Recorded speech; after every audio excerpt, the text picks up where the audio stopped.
Bucky Highs and Huh? the Pound's Kitchen. That profile picture is so funny.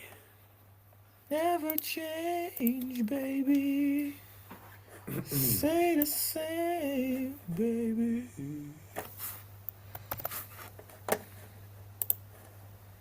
Ain't nobody got time for that.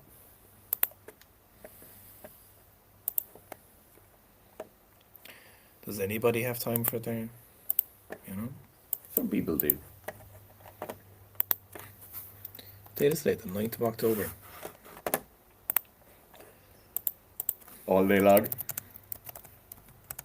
2025.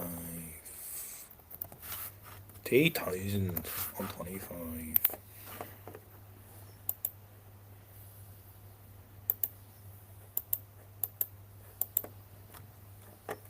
Yeah, your privilege is showing there. Are we live? Yeah. No. Well, we're gone live, but I don't know if it's still on the Live. Huh? Oh. Look at that quality. Look at that. Lads, Look at the we quality. mightn't get it right the first 5 or 10 times we do it. But by God, if there's lads through pure pig-headed ignorance will keep going. Look at that quality. Look at that. Everybody who's here right now, please like the video Full HD. before you go any further. We're full HD. Look at that. If the camera keeps looking as good as this, we're going to have to build a studio. This is the studio. What are you talking about? Well, we'll have to do more than put a seat in the room. Full HD. I hope everyone's really happy with that. The lads are arriving. Banana Bread is here already. There are some people who consistently show up to live streams, and I just wonder what they do on days they don't listen to Seek Strength live streams. Remember we asked everyone before, I think it was a live stream in one of the Olympic sessions, or somewhere around that, and it was like 90% of the people watching were software engineers of some sort. Yes. Beep boop, beep boop. Owen Murphy, PhD. That's what they call me in the club. PhD. It's crazy how that whole thing went, isn't it? Isn't that mad? I think we should start fighting instead of YouTube drama. Oh, would that be great? Who's the real fitness YouTuber? Do like an actual physical altercation. Oh yeah. Okay. No, we should into a forest. No guns. You can bring one item of your choice. Seek Strength's coming out on top. Every damn time. Fitness YouTubers, we are butchering everyone. No. No, we actually don't want to come home. It's fine. No. We just out there looking for more beef. Yeah.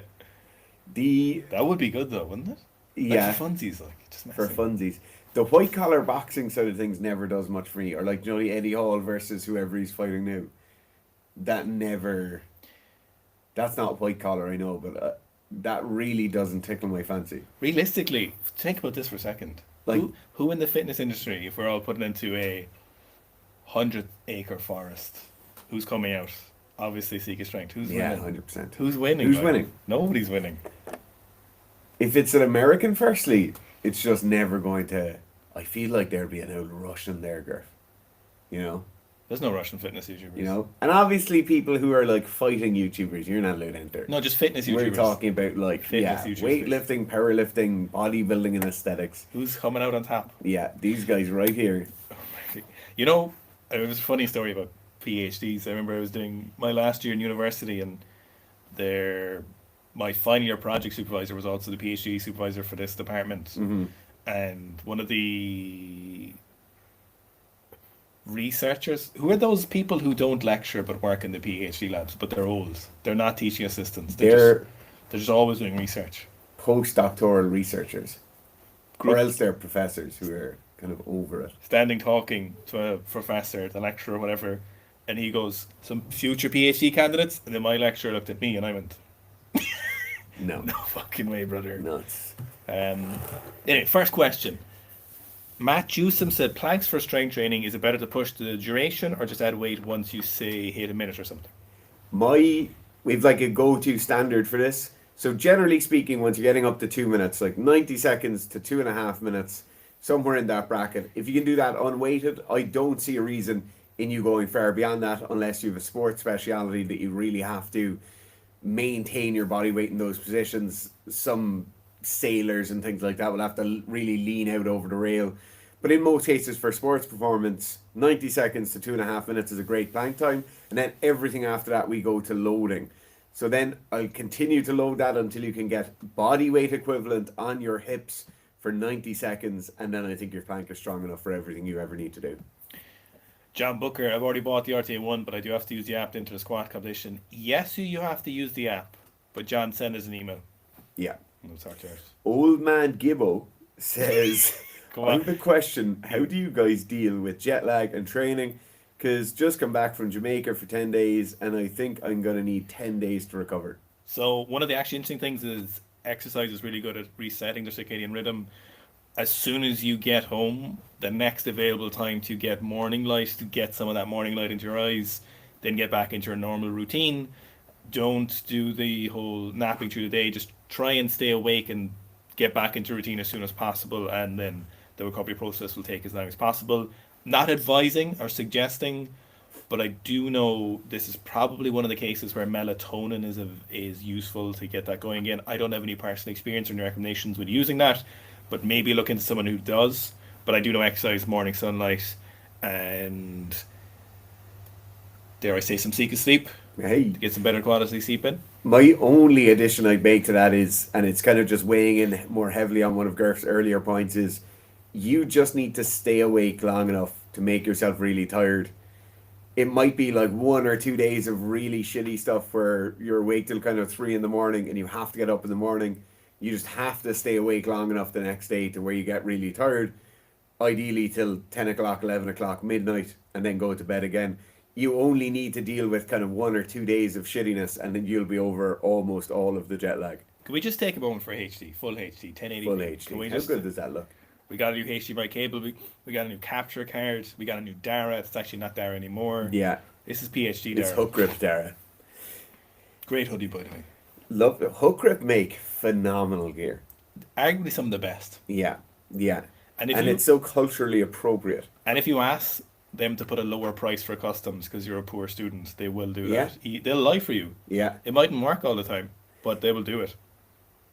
Gaxi says, apparently Rastami has now been cleared to compete since July 2nd. Oh, is he competing? He's in the training hall. Is he in the training hall? And he's a 94, and 94s are on this evening. Now, we won't have Boy, time to do live stream boy. for 94s, but Rastami, he's one of my faves. Yeah, absolutely. Drama to the sport. Power daddy. What's that? Whoa. Whoa. I've heard some stories about Rastami as well. But anyway, what was that? Selling Sunset? Like, Yeah. Rastami could slot in there and be the bitchiest of bitches with the Selling Sunset. 100%. You could put Yeah. Rastami in Love Island. He could be on Real Housewives of Georgia. Of course, I think are 220. What are you talking about? I didn't warm What up are you for it. talking about? No. He'd be bitching with the best of them. I love him for it. Palefulness says released the Nipstein files. Whoa. Wait a Hang minute. on now. I'm on Top Chat. Banana Bread says, I bet my house on the Irish fridge and fridge giraffe fits to come out on top. Oh, we're coming out on top. I'm struggling to think. So somebody says here, Kirill Sarachev? who's that? That's the big Russian part of there. No way. Lads, No you way. have to, you just don't understand the level, you know? You need to understand the conditioning my tibias have from walking up hills, you know? Rastami squat in the training hall. Yeah, look nice. No lifts though, or some lifts and hook grip training vlog. Nathaniel says, favorite snatch variations or complexes for working on keeping the bar close. Second pull into turnover. So, second pull and turnover. So, slow pull snatches are probably a good opportunity to start working this in here. Looking at thoracic mobility, making sure that you've actually the ability to stay in a good position to cover the barbell as it goes from your knee to your hip. Pause at the knee snatch is a good opportunity. Snatch pull plus snatch, but on the snatch pull, you don't finish the extension. You just do a snatch pull where you're staying really far over. And then work in the upper back strength as well. So snatch grip RDLs, barbell rows, weighted pull-ups, seal rows, horizontal pulling. All a combination of those should do a lot. Now, in terms of the turnover, you need to make sure that technically you're not leaning back away from the barbell. You need to make sure that you have sufficient internal rotation of the shoulders to keep it close. And you need to make sure that you're able to actually use good technique to keep it close as you turn it over. So there's just basically a lot of different things that could be causing it. So it's up to you to figure out exactly which one. But it has to be one of those. Yeah. Or a combination. I really like that snatch deadlift where you stop at the pockets and shoulders are like hanging over. snatch, deadlift plus snatch kind of complex in that one. That came from the Polish used to do that, and the German. I'll tell you where it came in here from. Who? The big D dog.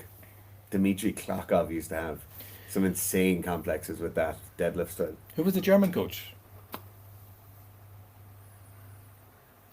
Martin Zwejsa. Banana bread. USA is clean and pure because not tested. You lads mentioned gene doping and more advanced methods of PED administration. Is it fair to assume that a welter country's advantage because better drugs? Who knows what's going on is what I'd say there. But I would say in weightlifting, it's usually just good old-fashioned gear. You know, usually it's just a case. Bit of ducking and diving.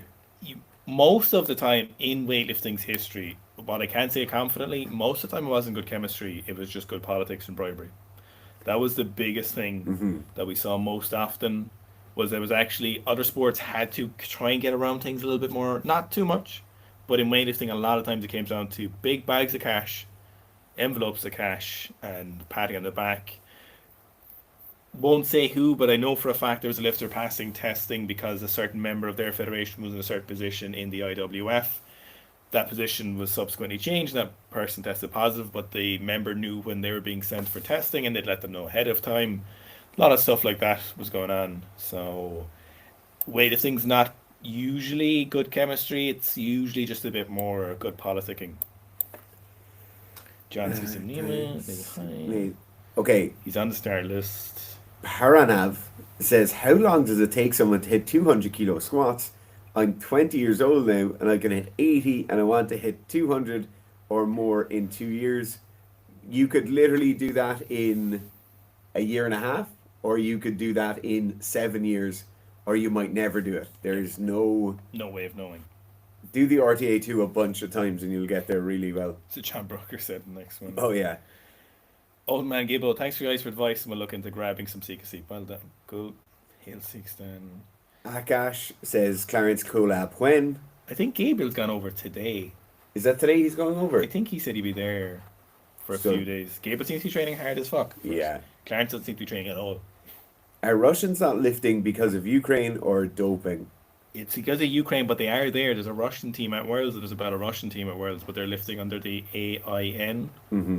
Anonymous something, Anonymous International. I don't know what it stands for, but they are actually lifting Russian Daras there actually. And you'll know who that is immediately as soon as you see him, even if you don't know who I'm talking about. So they have a team. Who knows how strong they are, but there's some Russians there for sure. It's so exciting for Stami. I'm excited for Rastami. Jesus Christ, that's the most. Have you seen the next username? I was just gonna say. Imagine if Rastami beat Carlos, but that next username is more shocking. Dumb Cumster says recommendations for starting rational training. Rotational training. Oh yeah, sorry, I put the word I wanted to hear in there. Tried one season of old man softball after 20 plus years of powerlifting and realized I have no ability to twist without breaking myself. Use it or lose it. You literally have to start. I actually really like lunges with a little rotation in them in your warm-up. I think that's a great place to start. You don't need to go down this massively structured, periodized program with your rotational piece. You just need to start small and keep adding it in there. But I'd also say is just add some more general movement into your warm-ups. It could be something as simple as throwing a tennis ball against the wall. It could be something as simple as playing a quick game of five-a-side or something like that, if you have people to train with. But any sort of general movement with rotation involved in your warm-ups is the best place to start. So start mobilizing lats, thoracic, nice and loose, so as get the hip flexors nice and loose. Make sure the hamstrings, even get down as far as your calves as well. Make sure everything is ability just to rotate, but just doing lots of rotational stuff in your warm-ups.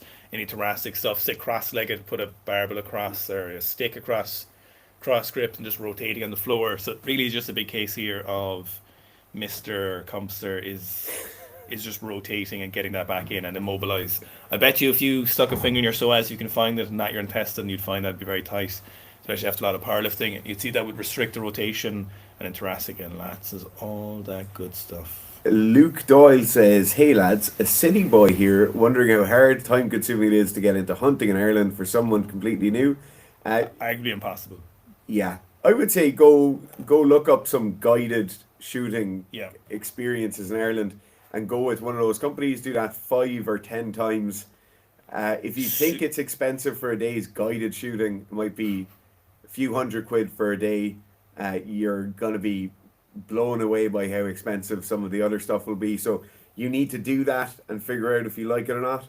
I would say definitely don't go to your local gun shop Yes. because you'll be sold the gun and you'll love the whole idea of it, and you'll have started off 6 to 12 months of a process of trying to figure things out. Go hunting with a registered hunting guide first Yeah. and figure out if it's something for you. It's very hard, Luke. Just the way Ireland is set up, I'm not sure what it's like in other countries in that fashion, but getting started in hunting, You have to have somebody over you. it'll be super hard. It's not something you could just do by yourself, to be honest. Not talking about Niku Vlad, although I'm interested in that story. Why no Antropov at Worlds? They seem to be very few Kaz lifters there. Like, what's my Who were favorite? they on? No, they're back. Stop it. Andrei Chermakin, is it Chermakin? And Yes. a lot of them, I did it all, they're not gone, and that's probably a good reason. They seem to be lifting some big weights and training. But yeah, it would be pretty sick at 110s. But I'm just waiting for absolute Akbar domination on Saturday. I am so fucking excited. Did you see him in the training hall? I did. Did you I see? did. Did I did. everybody? Yeah. I've been this excited for lifters since 2014 Worlds, maybe. Robin says, what are the odds of Rastami yelling at the jury? Good God, if he doesn't yell at them, I don't want to see weightlifting anymore. He has to. Dan Cater, I got very excited because I thought that said Dan Carter, There's no way Dan Carter's watching that. says, I know you're familiar with athletes from a variety of sports, but have you ever coached any cyclists? Yep. If so, track or road, and how well does squatting performance translate to wattage? Track cyclists here, a few have one currently. Wattage to squatting transfers unbelievably well. So get strong at squatting. Try and get north of 200 kilos. Like if you get to 200 kilos, good depth is really important. I find here half squats don't transfer as well, like anything. But getting deeper squats, if you get north of 200, if you're repping 170s at a reasonable body weight, and then at the same time make sure that conditioning is on par. Now I'm assuming Dan, you're already doing some conditioning. You're already a track cyclist, otherwise you probably wouldn't be asking that. So I assume your conditioning is decent. So if you gave it a good 3 months of pushing the squat twice a week, start pretty high volume and keep it fairly high for most of that, you'll see a really good transfer of wattage on. Now, one stopgap would be is if your conditioning isn't as good, so not necessarily on the bike, but I'm talking about your stationary bike or your watt bike output there. If you can increase that as well, you'll see a really good transfer. So squatting, super, super de duper. Also recommend not neglecting the rest of training. Having a good deadlift, a little bit of upper body work definitely to be able to brace and put the power to your legs. A little bit of benching features. I'm convinced a good deadlift definitely assists in this as well, but squatting makes a huge difference. I can say that very definitively. Thomas says, should I train with DOMs? Yeah, So this yeah. really comes down to what you're training for. If you're training and you're in the last week of a peak and you have a competition next week, then you certainly shouldn't. But to be honest, for the majority of people in this chat who want to get stronger, bigger, be a bit more powerful, you're probably going to have to train with DOMs for most of your training sessions. You will have some DOMs somewhere. Unless you take like 10 IUs of GH or something. Yes, yeah. You haven't seen DOMs in years, have you? I haven't seen my hands either. Evan Lee says MRI today. Evan, I hope you're on the road to recovery. No, we're not doing. I don't think we'll make any more sessions. Akash says, any specific reason why Team China, Giga Chad specifically, hasn't gone to Worlds this year? I would say, to be honest, due to the absolute decimation of lifters in the last Olympic quad, I think a lot of teams saw that actually letting people enter the quad as late as possible in the Olympic cycle is probably the best way of protecting them from actually ending up getting absolutely wrecked. So there's so many people showed up to the Olympics and who just couldn't perform because they were so fucked from competing and so injured. So I would say everyone's trying to hold back their best lifters, not show their cards too early until they have to. An extra 2 years of not having to compete can make a huge difference how fresh you are. We saw that with Alien. He was very big on taking those times between the Olympics, getting super out of shape, and then coming back and absolutely decimating everyone. So I'd say holding your lifters back and trying to give them a chance to actually not get injured, because if you think about Lee Yin, the shape he was in by the end was terrible. He was really clearly in pain. If you even look at the Chinese team, Xi was absolutely, he was destroyed as well. So I'd say it's definitely a positive decision and waiting, seeing what the Olympic cycle is going to be and the qualification process. Robin says throwing a frisbee is a good one for rotation. It is, but the problem of throwing a frisbee, if you're not throwing it for your little pet dog, Hmm. it can look quite. What if you've no friends or dog? I know, that's the problem. Throw a Then you boomerang. need a boomerang. What are your lads, or what are the lads' take on neck training? So neck training for me is predominantly isometric. So we talk about planks and midline work being isometric to the point of weighted isometrics, to the point of moving through some different or more advanced exercises. For me, the neck stays isometric for the most part. I've yet to see people really kind of cap out or top out on their neck work where they need to be doing major amounts of neck movement. I'm not doing them here because it'll mess with the mic, but major amounts of flexion, extension, and rotation with the neck. To be honest, if you're hitting the isometrics, I think you're going to still keep making good progress for years and years and years. Next one's on you. Philip says, any recommendations for books on sports psychology to improve big game mentality? So, in terms of improving big game mentality, the inner game of golf will give you an idea for what sports psychology can look like in that framework. To be honest, in terms of big game mentality, though, you're better off looking at some sports autobiographies and getting an idea for what some athletes' mindsets are like.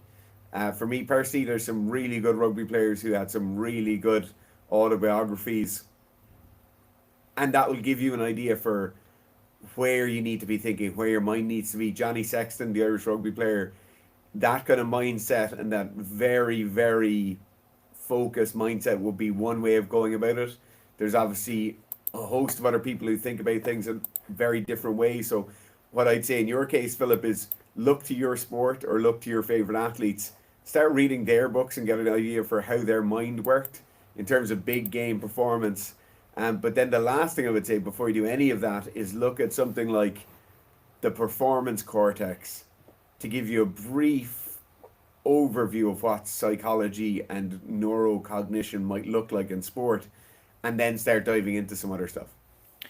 What makes the Ukrainian clean so useful? It's a really consistent start position and minimizes extra movements. What's your take, Garth? So definitely one of the things just outside of the actual specific nature of the clean in terms of the technique around this, you're also just looking at having a definitive system to work from, and this becomes incredibly useful for a system that everyone in the country can work from. So if everybody learns the same system and everyone learns the same thing, what you get is really good optimization of each parts of that. So if you've multiple different coaches working on it, you've multiple different people actually learning from this, and you've got iterations of this, and you've got decades of people doing this style of clean. What ends up happening is people get really good at teaching this clean, people get really good at teaching other coaches to teach this style of lifting, and then you end up getting really good systems where people know how to fix things and they know how to change variables and they can predict outcomes. So that's actually one of the things, is the fact that they just have a style of lifting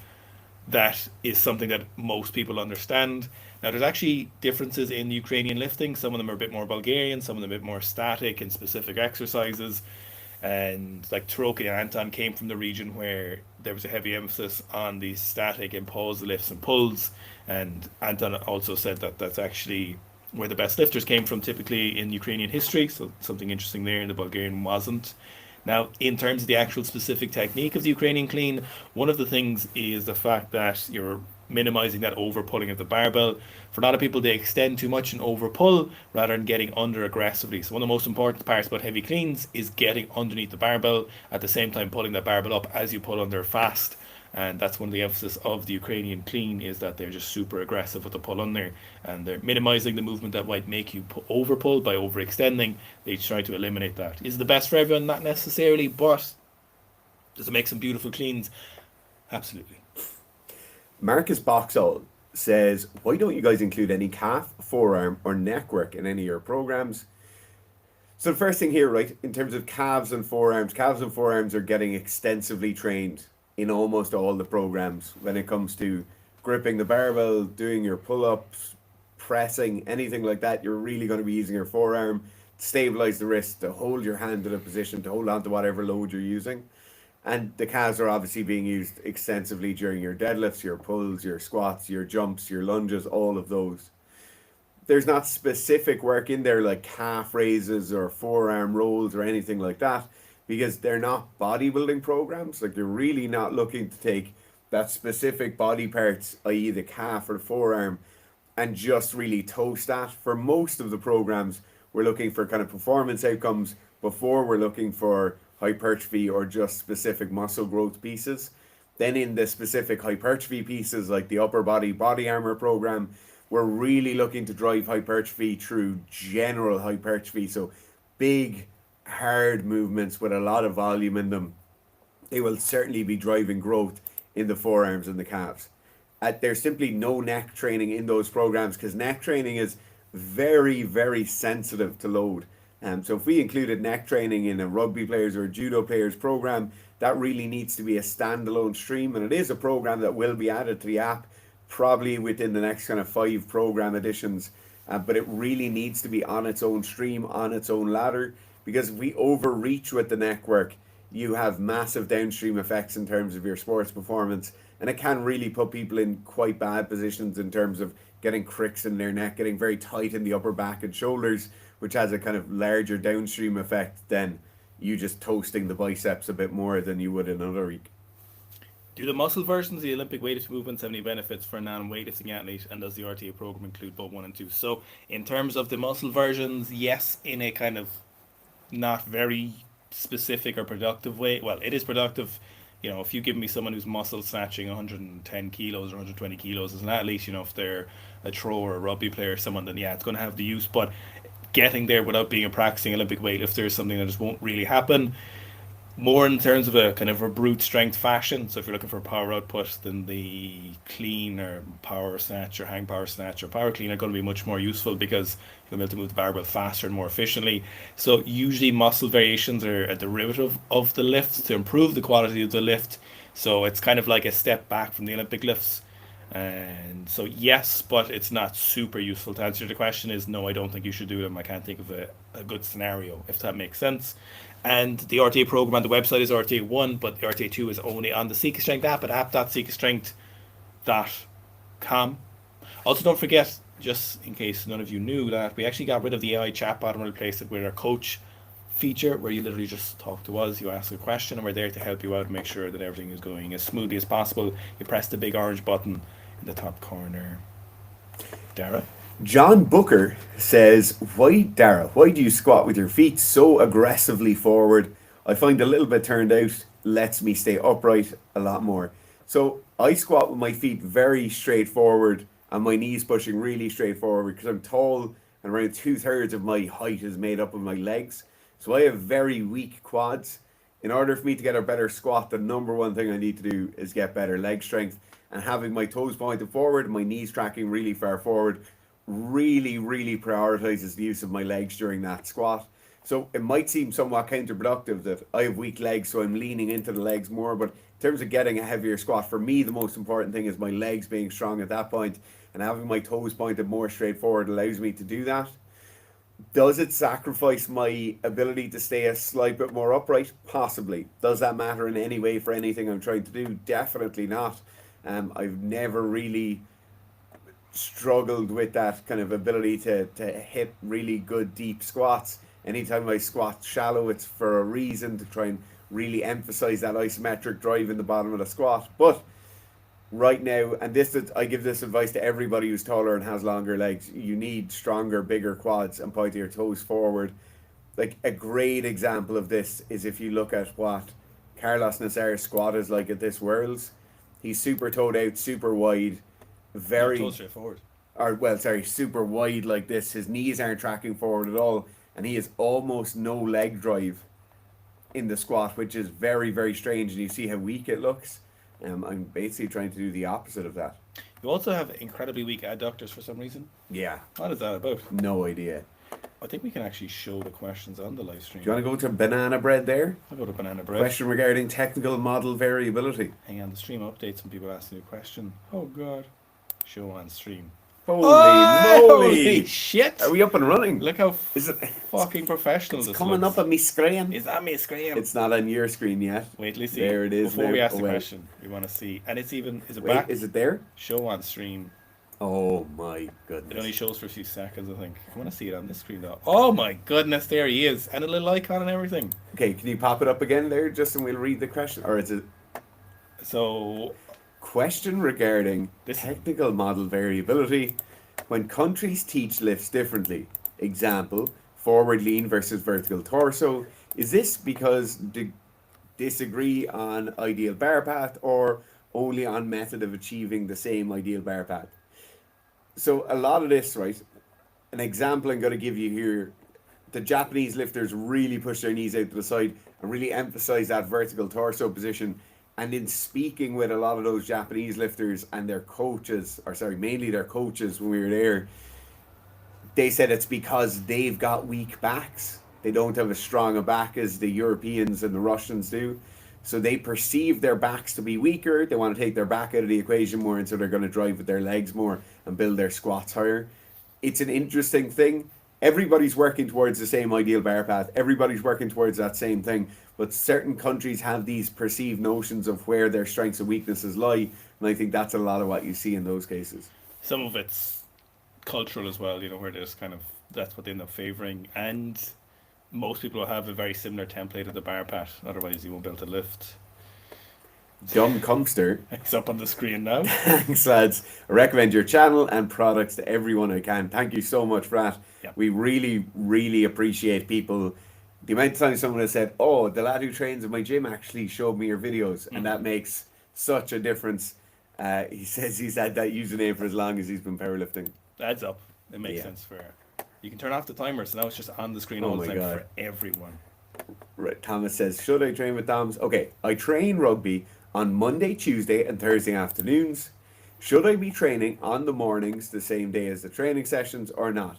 Anything to look out for. So in this case, if you're doing Monday, Tuesday, Thursday, you're probably a rugby schools player or you're playing at like a senior level. In this case, what I'd recommend, right, I'm going to assume you have games on a Saturday. And what I'd recommend in this case is a gym session on Monday and Thursday mornings.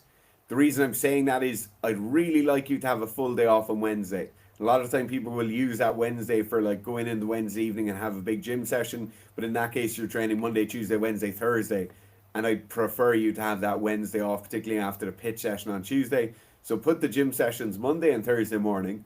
You can take Friday and Wednesday off, and then you have your game at the weekend.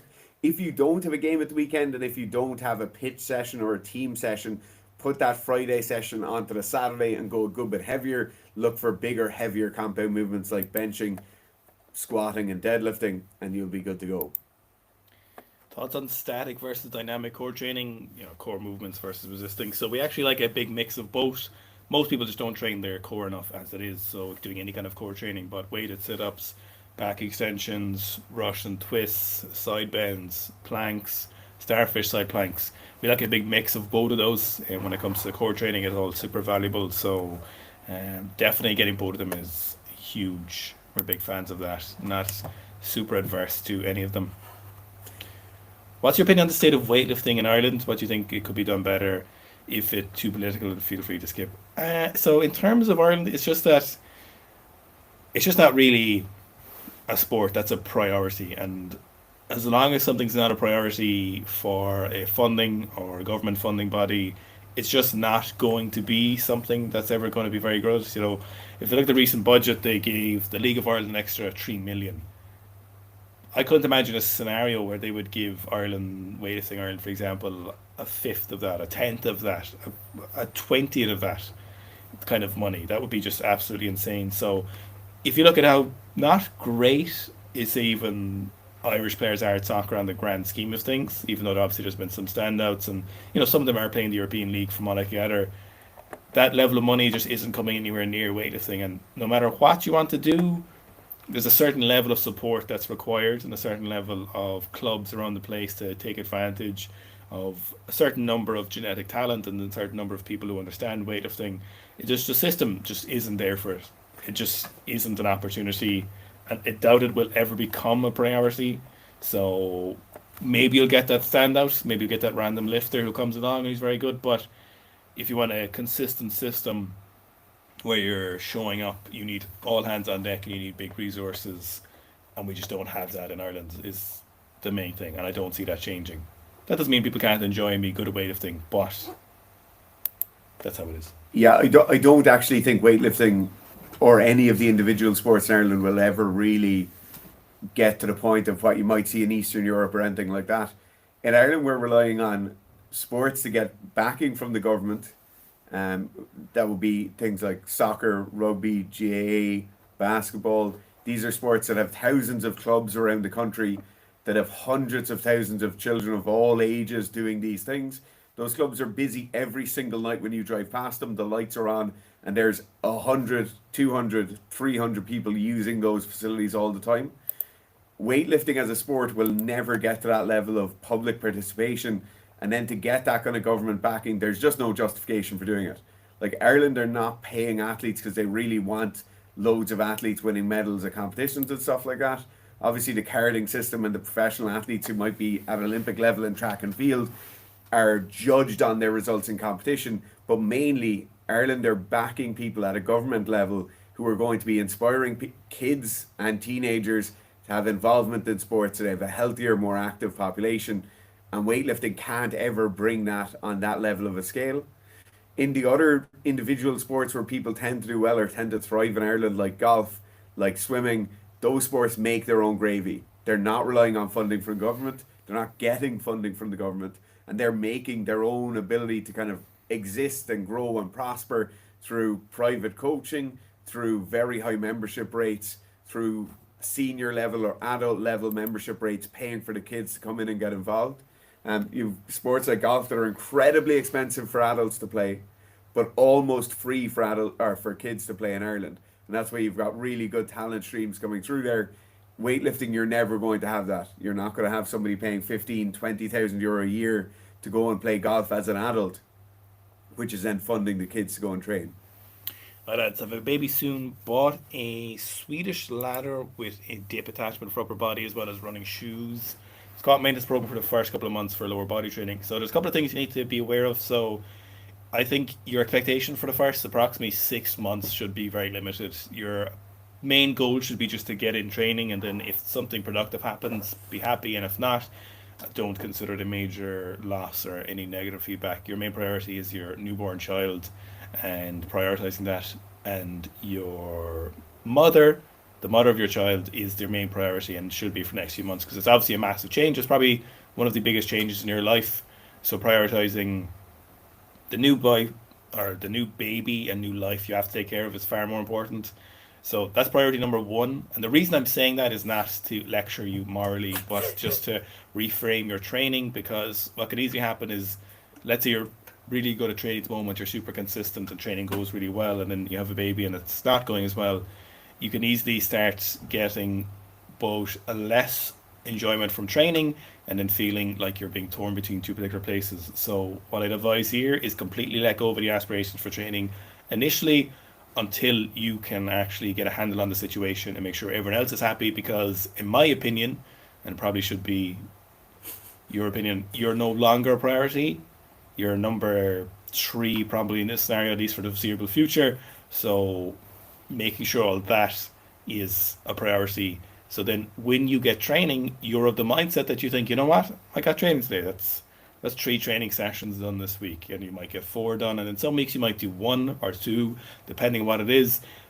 Then once you realize and you've reframed in your mind that the priorities are there and it's not training necessarily, it's come down a few rungs in the ladder, then when you get training, you're going to be a lot more relaxed. You're going to enjoy the training, and then you're going to enjoy your new life with the baby and your partner.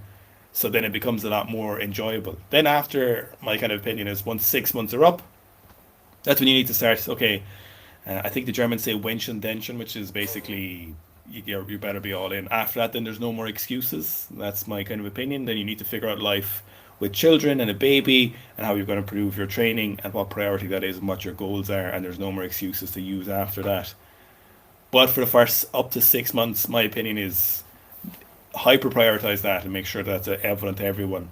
And then that's the biggest thing I should say. Second thing I'd say is don't get fat. That should be one of the main training goals. It's very easy to get fat here. There is some talks of people talking about a sympathetic pregnancy where your hormones are mimicking your wife and as such you get fatter and stuff there. Don't let that happen. Don't get fat because if you get fat as a position where training is not as priority, it's going to be hard for you to lose it. And if assuming you're having children, most places around the world, you're probably in your 30s by now, going by a lot of birth rates and stuff like that to make an assumption. So getting fat will be just slightly harder for you to change. So don't get fat. And then if you have a highly skill-based sport, so if you're talking about squat maintenance or something here, if it's just strength training, 2 good strength sessions a week will make a huge difference. But if it's a skill-based endeavor on top of that, try and prioritize the skill work in a short time frame, a condensed time frame, and then strength training will maintain really well. As long as you're doing any strength training, you'll maintain a lot of it. So get that in. So they're my big tips. Robin says you guys got to watch Ultimate Frisbee. Robin, I won't. You know what? I'm not going to watch Ultimate Frisbee. I saw enough of them in the university we went to, and they were an absolute nuisance. Don't be mean. They were a nuisance. Old man Gibbo. Another question. How do you deal with injuries? So we're not going to give specific injury advice here. So the rest of you listening to this, don't be like, my knee hurts, what should I do? This is a question on dealing with injuries. I broke my hand while cleaning 90 kilos, fatigued, rushed my warm-up. Foolish because I'm 33 now and it takes way longer to recover than my younger days. I just want to say one thing in terms of the reason we don't answer your questions is not because we don't want to help you, because we're just not qualified. It's just not a area of expertise of ours. It's just obviously something we have to deal with regularly, and there's systems in place with that. But we're not the people. We can't help you with something with an injury. We know what we're good at and we know what we can help people with, and dealing with injuries just isn't our stick. So giving you advice, while it might seem like a good idea in some ways from our point of view, just to make you, give you more help and help you more, and then someone would make the argument that you'd become a customer easier the more you help you with. But the reality of the situation is you just ethically can't really give you a good answer and help you with, or anybody with injury questions. But there is a general process. So first, what was the process? I had it written down. It was on a script.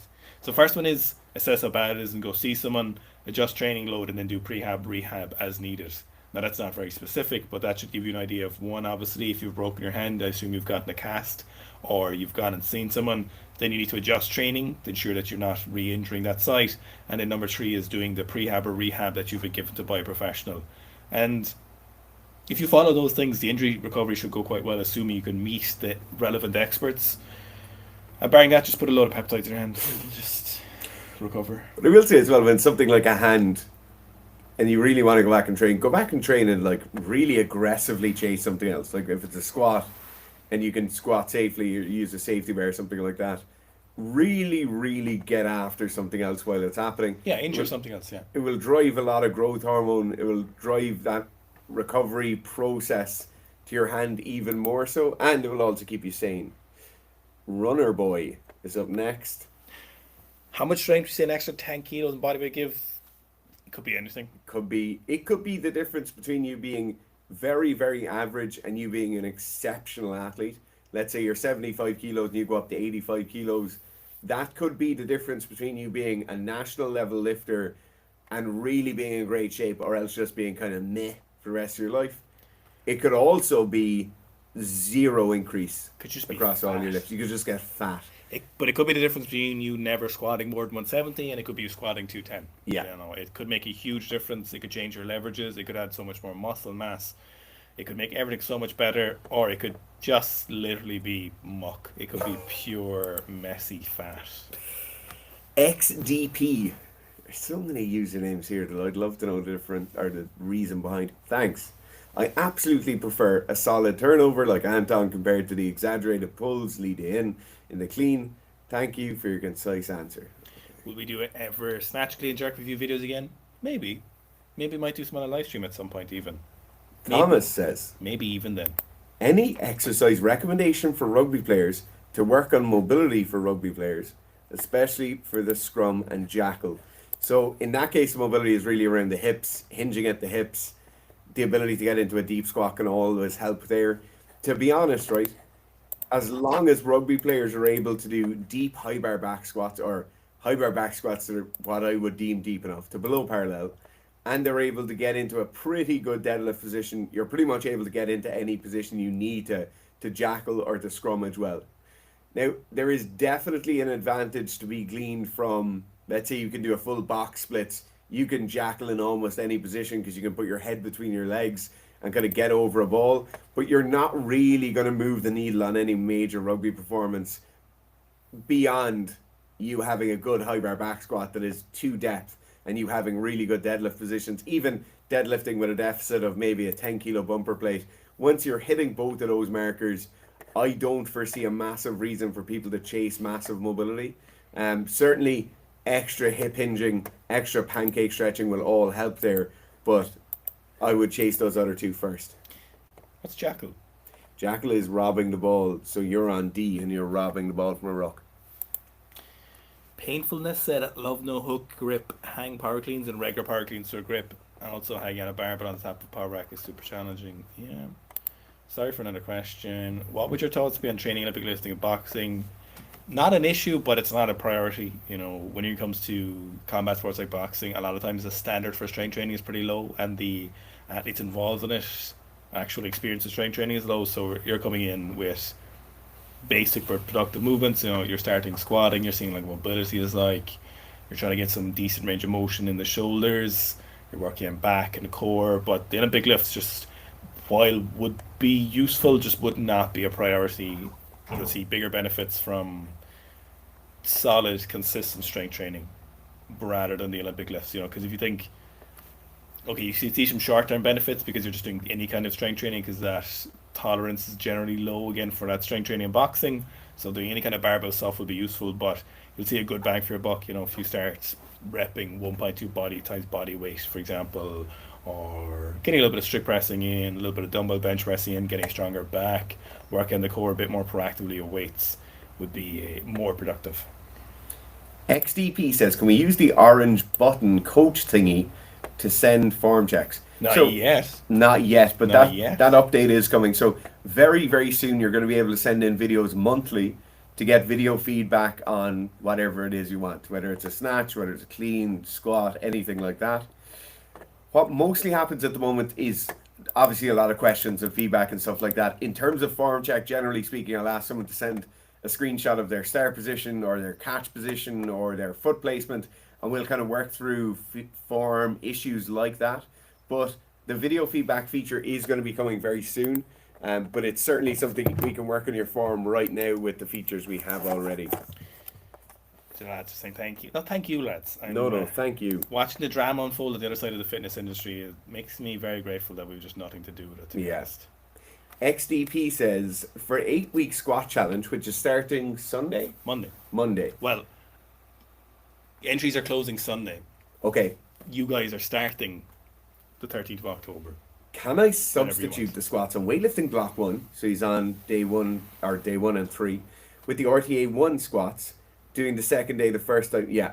You can, but obviously just there's a lot of people entering the challenge and people are gunning for it. So obviously your training's your priority, but there's people who want that money in those supplements that you're in the app. People want that cash. So like you are going to be at disadvantage X because you're going to have more resources going to the rest of your lifting. No, I'm not saying that's bad. I'm not saying you won't win, but I'm just saying there's people gunning for it, and this is their goal for this time of year. So just that you know, it's getting competitive. Fabricius says he won't get fat, just the strength training. Yep. GH1491, which sounds like a new peptide that's going to help your knees, says, what are good drills to nail down the contact on the snatch? Struggling to hit a good contact consistently as a new lifter. I really don't like people drilling contact. It was certainly something that years and years and years ago I would have gotten people to drill contact to get that kind of crisp contact point. To be honest now, I think newer lifters and intermediate level lifters are better really concentrating on bar path and nailing good bar path in good positions, and the contact will then happen in turn it's not something I actively drill, and I know Owen is on this frame of thought as well. It's not something we're actively drilling with, like kind of bar slams with the hips or anything like that. Any thoughts on recent trend of rugby players growing mullets and mustaches? Yes, it's terrible. It was funny for a year in It's all lockdown. about it. It's all about it. It, it was funny for a year in lockdown. That's it. Is there many on your team you're coaching now? Is there many mullets? There's a few, yeah. The mustache thing, lads. There's not as many mustaches, but there would have been a lot of them 3 or 4 years ago. It's fading out. It's fading out. Do you know what it is? Yeah. It's the Aussies. The Aussies are at it. They look cool. Australian rugby's back. Australian Rugby Union is back. Let's see. Let's just see now. Let's see what happens with back. the Australian rugby team No. when they play against Ireland in November. Let's see what happens then on. You know? Nathaniel- Maybe they are back. Nathaniel- Maybe Joe Schmidt's going to bring an army. Well, he's gone again. Nathaniel said he gained 17 pounds during his wife's pregnancy. Having to work on that now. Yeah. So that happens. Mitchell Moore. Michelle. That's Michelle. I'm 6'2" male. That's not Michelle. And your videos helped me reach a full depth squad. Nice. That's great to hear. XP says, hell yeah for the form checks on the app. By the way, do you believe in ratios? Snatch, front squat, back squat, deadlift, the Gabriel does or not at all? I suppose we believe in them, and you don't want the minimum. We don't really look for optimal ratios. But, you know, if you're clean and jerking 150 and your best front squat's 155, yeah, we need to sort this out. It's certainly not something we'd structure things around, but it's a nice little indication or contraindication that something might be amiss here. So, like that example Owen gave there is kind of what we're talking about. You know, if you're trying to snatch 100 kilos, we probably want to see somewhere between 160 and 180 on the back squat. If you're trying to snatch 120, you know, you're probably not doing it with less than a 210 back squat. You might do a 200 kilo back squat, but that 210 to 220 is better. That's kind of where we're looking at. That is just kind of minimums rather than if you do this, then you should do this. It's if you do this, this should probably be happening at the same time. Painfulness says, meant to ask thoughts for those on grip strength. So I think he's talking about the no hook, power cleans and cleans. So the reason we don't like the no hook grip stuff is because generally what it tends to do is put more tension on people's arms, and then if the last thing anybody needs is more tension on their arms and to pull more with their arms too early. So generally what happens is people's arms will tense up because they have to grip the bar harder, and then they end up pulling with their arms too early. So we don't like it for weightlifters because that's usually the exact opposite of what we're trying to fix, is pulling with the arms too aggressively. So are they good for grip? Absolutely. Move your barbell at speed, trying to hold on to it? Absolutely. But in terms of for weightlifters, definitely do not like that because it's almost certainly going to tense up the arms more. Sorry, I just joined the stream. Did they say if they were going to do Carlos's group? We're not doing Carlos's group. We'll have to go soon. Christopher Seat says, my neck is officially 21 inches. 2 years ago it was 16. Thank you, Seeker Strength. Jeepers. Let's go. Okay. Let's go. So, okay, if there's any more questions, we'll hang for another minute or two. Olivia Reeves set some records. Did she? What did she lift? 123 and 150. 150 something. That is insane. Yeah. Pretty It's crazy. great to see. It's great to see she's still making progress as well, and like driving those numbers hard. I'm so interested to see what Carlos does. Yes. This evening. I'm worried for that clean and jerk. So it's so funny. People are asking. Some people are just kind of like, "Oh, what do you think about Carlos' new training?" And I was like, "Well, let's see it. Let's see what happens." We Gabriel did the new show. And he's just like, "This is not a good idea." He was just like, "This is a terrible idea. I don't think he should do that." Gabriel just straight up was like, "This style of squatting doesn't make any sense." That kind of squat with not moving your knees forward and not getting any leg strength development is not good. Yeah. Big neck up on Chris. Now, his snatch looks so much better because he's been working with Aston Zlatan. That snatch technique, which we were saying for a while, was not as good. He could. I'd say what probably happened is he watched the Seek Strength News show a few times, probably screened into a few live streams, and he was like, the lads might be right, my start position, my hips are too low. I know he was talking to Gabriel about it before. They had a bit of a conversation. I was asking more about that, but I don't know if Gabriel advised him any bit about snatching. I don't know. Look, if there's someone who can give Cardiff some relevant, Absolutely, specific yeah. experience, it is. We're actually just watching on the screen there. Will we get copyrighted if we share? Yeah, don't share that. That's There's no reason to Seb share never that. copyrights anything though. Do we still have a question on the screen? There's no question. Oh, Do we want to pull it down? just big neck up and Chris, you know, Yeah. Big, thick-necked Chris. the neck on your Chris. Lads, we're going to go. Unless you have a question. Hope you're enjoying the daily stuff. The next video coming out is how to blow up your deadlifts. Actually, it's a good video, if I do say so myself. For a change. For a change, me out this weekend. Don't forget, there's 2 or 3 days left to join the squat challenge. €500 cash. Yeah. A year free on the app. A year of Seek Sleep and a consultation. Yeah. In the new year, what we're going to do is it becoming a horse challenge. So a little bit of a transformation. Obviously, more power, strength, and a bit of physique. I think we'll see. Don't send us any nudes. I know what the prize is going to be for that already. Oh, Gonna tell him. no. I'll tell him. No, because, no. We'll have to clear that. There'll be a big prize. It'll be great. €1,000 in cash. Jesus Christ. A live training session with one of us. A live training session. Yeah. Flying out there. No, on Zoom or something. Like we'll for like an hour. And just randomly it happens that the winner is in Cork.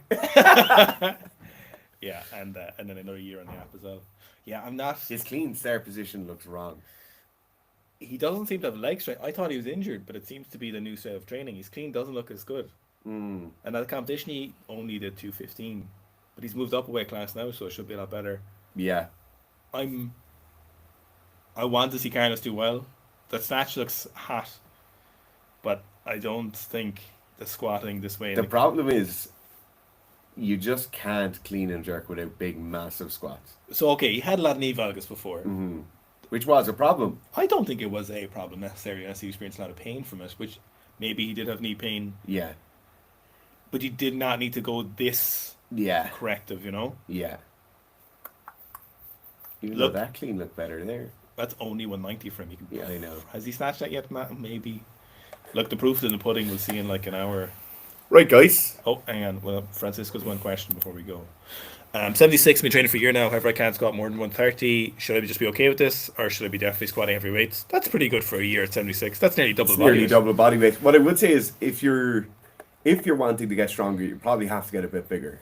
And assuming you're not incredibly short, where 76 is always it's already way beyond what your frame can handle, I would prefer to see, or I generally prefer to see people kind of slowly and intelligently gaining some weight to try and get their squat to go up. Just puts your body under a bit less pressure and allows you to handle those loads a bit more easily.